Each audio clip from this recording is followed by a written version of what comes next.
더 에이트 쇼를 보고 왔습니다. 넷플릭스 시리즈이고 제가 꽤나 선호하는 감독인 한재림 감독님 작품입니다. 우아한 세계나 관상을 제일 좋아하고 특유의 그 한 발짝 물러난 시니컬한 연출을 선호합니다. 이번에도 마찬가지 에이트 쇼에서도 슬쩍 보이는 맛이 있었습니다. 사실 공개 전부터 같은 집안 형작격 드라마 오징어 게임과 유사해 보이는 컨셉 때문에 비교를 안 당할 수가 없었던 태생적인 한계가 있는데요. 저는 개인적으로는 오징어 게임보다 자극적이진 않아서 더 좋았던 작품이었습니다. 그렇다고 뭐가 더 작품성이 뛰어나다고는 할 수 없는 그냥 비슷비슷한 느낌이었습니다. 사실 저는 애초에 오징어 게임도 그 압도적인 흥행 성적에 비해서 딱히 인생작으로 꼽지도 않고요. 이런 류의 장르들을 재밌게 봤던 게 워낙 어릴 때 해외판, 만화든 영화든 먼저 접했었기 때문일까요? 막 엄청 신선하거나 흥미진진하거나 그러진 않습니다. 이미 과거의 유사 장르에서 잡혀져 있는 전형적인 느낌으로 흘러간다는 것에는 크게 다르지 않았습니다. 어쨌든 거두절미하고 어떤 점이 좋았는지 별로였는지 이 시리즈에 대해서 리뷰를 해보도록 하겠습니다. 에이트쇼는 오징어 게임과 같은 류로 보실 수도 있겠지만 굳이 나누자면 엄연히 다른 장르입니다. 오징어 게임은 배틀로얄, 극한 도박 장르로 카이지 같은 것에 더 가깝고 에이트쇼는 엑스페리먼트 같은 사회 실험 장르라고 보시는 게 맞을 것 같습니다. 그래서 오징어 게임을 정말 좋아해서 기대를 그쪽으로 두고 보신다면 약간 실망스러울 수 있습니다. 그래서인지 짭징어 게임이라는 소리를 종종 듣는 불명예스러운 취급을 받기도 하는데요. 원작인 웹툰 머니게임이 오히려 오징어 게임보다 먼저이기 때문에 짭징어 게임으로 보기엔 좀 힘들고, 참고로 저는 유튜브에서 했던 것이나 원작 웹툰을 안 보고 저는 에이트쇼만 봤습니다. 그래서 그냥 이 에이트쇼에만 집중해서 얘기해 보도록 하겠습니다.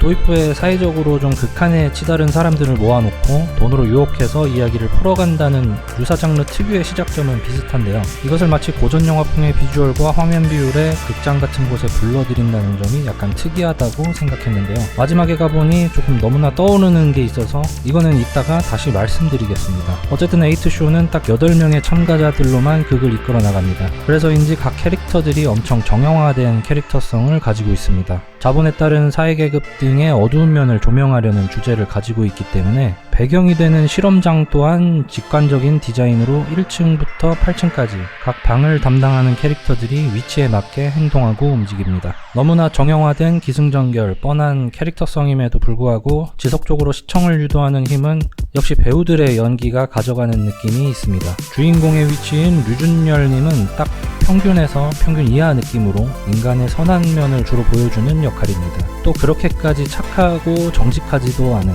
그렇다고 엄청 나쁘지도 않은 어중간함이 있는데 그 어중간함을 특유의 표정이나 툭툭 내뱉는 대사들로 표현해내는 것은 참 잘했다는 생각입니다. 예를 들어 급 반찬평가 같은 것들, 이 짧게 툭툭 던지는 순간들이 참 맛있게 느껴집니다. 다음에 만나면 아주 내가 확실히 얘기를 해야겠어.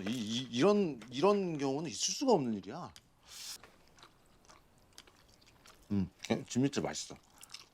다만 사회 실험 속 캐릭터나 이야기 속에서 각성 또는 캐릭터 성장 과정에서 주인공답게 큰 역할을 하진 못한 느낌이고, 또 너무 결말부쯤에 급발진스러운 부분들이 다소 아쉬움을 남겼습니다. 8명의 거의 주인공급 캐릭터들 같은 불량 나눔 때문인지 어느 정도 희생을 당한 부분들이 있는 것 같습니다.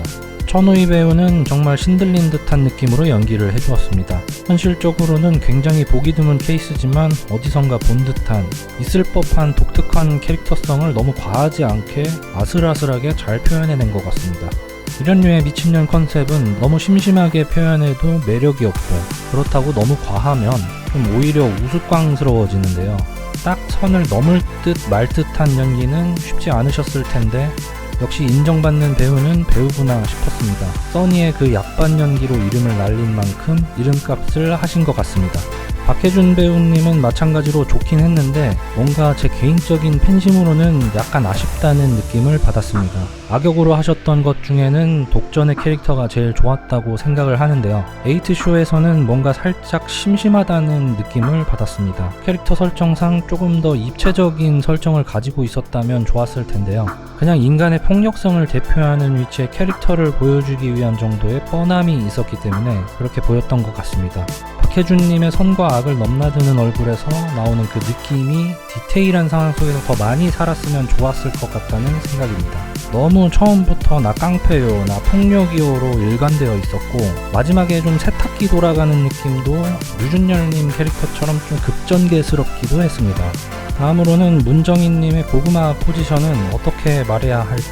고구마류는 극의 갈등 발생에 있어서 재미를 주기 위해 필수 불가결한 느낌이 있는 포지션인데 이게 진짜 개답답할수록 오히려 평가가 낮아질 수도 높아질 수도 있는 어려운 포지션입니다. 진짜 짜증이 날 정도로 제가 캐릭터에게 개인적인 감정이 조금 생길 정도로 연기를 잘하셨습니다.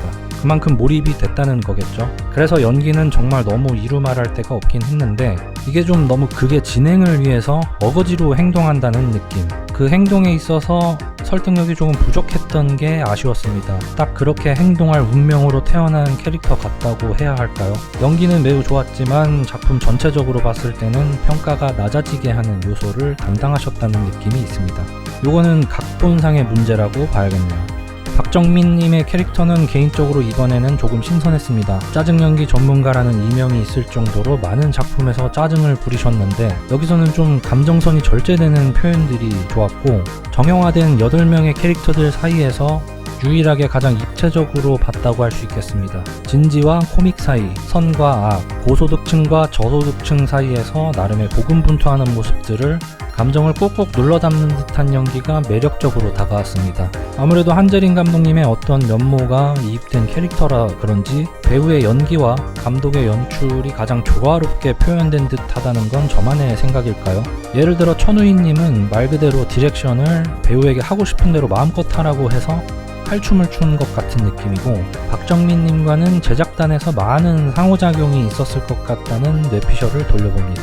이여름님은 아마 이 작품에서 처음 본 것 같은데 처음엔 보조 고구마로 그냥저냥 나름 잘 표현하시는구나 했는데 웬걸 극중에서 2가 빠진 뒤로는 가장 매력적인 캐릭터 1, 2위를 다툴 정도로 시선 강탈의 느낌을 받았습니다. 그래서 기라성 같은 배우들 사이에서 전혀 묻히지 않는 존재감을 갖는다는 것 자체로도 아 이분 연기 참 좋다는 생각을 많이 했던 캐릭터였습니다. 비슷하게 이주영님도 독전2에서만 봤던 분인데 그 영화가 개똥망이라서 그렇지 꽤 눈에 띄는 몇 안 되는 느낌을 주셨던 분이라 에이트쇼에서 그 한을 푸는 듯한 느낌이 있습니다. 외적인 느낌이나 그런 것들이 비슷해서 그런지 몰라도 말이죠. 다음 작품에서는 어떤 모습을 보여주실지 기대가 되는 배우입니다. 개인적으로는 중성적인 모습만 봐서 다음엔 좀 더 여성스러운 느낌의 캐릭터는 또 어떻게 소화시킬지 궁금해지는 부분이 있기도 합니다. 에이트쇼에선 박해준님과 딱 반대되는 정의로운 츤데레의 정석적인 느낌밖에 없다는 게 아쉬울 정도였습니다.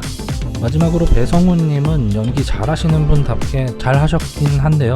이게 개인적으로는 마지막에 좀 짜친다는 느낌도 살짝 있었습니다. 제가 초반에 얘기하다 말았던 마지막에 떠오르는 부분, 이 캐릭터가 후반에 점점 진면모를 드러내면서부터 연결되는 레퍼런스가 너무 노골적인 수준이라 보면서 저는 좀 갸우뚱했습니다. 비주얼이 호아킨 조커를 안 떠오를래야 안 떠오를 수 없는데요. 여기까지 생각이 닿으니까 의도적으로 고전 영화 같은 느낌을 준 연출들 또한 조커스럽다는 생각이 들기도 했고요. 조커도 뭐 비슷한 주제를 다루는 것도 그렇고 그렇게 에이트쇼 전체적으로 봤을 때 이 캐릭터 자체가 이 시리즈의 주제의식을 대놓고 극명하게 드러내는 진주인공 역할이기도 하고 뻔뻔할 정도의 신파까지 담당하고 있죠. 마지막 천우희님의 자조적인 대사. 마지막에 신파 같긴 한데 나쁘진 않네.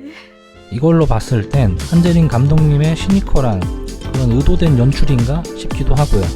그래 진짜로 나쁘지 않다 이런 느낌을 다 보고 나서 실제로 느꼈던 저에겐 어떤 부분에선 성공한 연출이고 이렇게 대놓고 드러내는 오마주 또한 레퍼런스에서 느껴지는 왠지 모를 짜침도 의도인가 싶기도 합니다. 정리해보자면 종합적으로 봤을 때 각본의 설정 구멍이나 얼렁뚱땅 넘어가는 후반부 정도가 약간 아쉬웠습니다. 예를 들자면 굳이 쇼를 끝낼 수 있는 기회들을 끝내 모른 척 넘어가는 캐릭터들이라든지 말이죠. 그러면 안 돼요? 그래도 한정된 공간, 한정된 캐릭터를 가지고 8화까지 이끌어 나갈 수밖에 없는 한계를 큰 무리 없이 진행시킨 점, 이 정도면 괜찮은 거 아닌가? 라는 생각입니다. 이렇게 전반적으로 나쁘지 않다는 느낌이 진짜로 의도된 연출이었다면 좀 더 생각해볼 여지가 남아있다는 결론입니다. 에이트쇼가 좋았고 비슷한 장르를 찾으신다면 초반에 언급했던 엑스페리먼트를 추천드리면서 이번 리뷰를 마치겠습니다. 시청해주셔서 감사드립니다.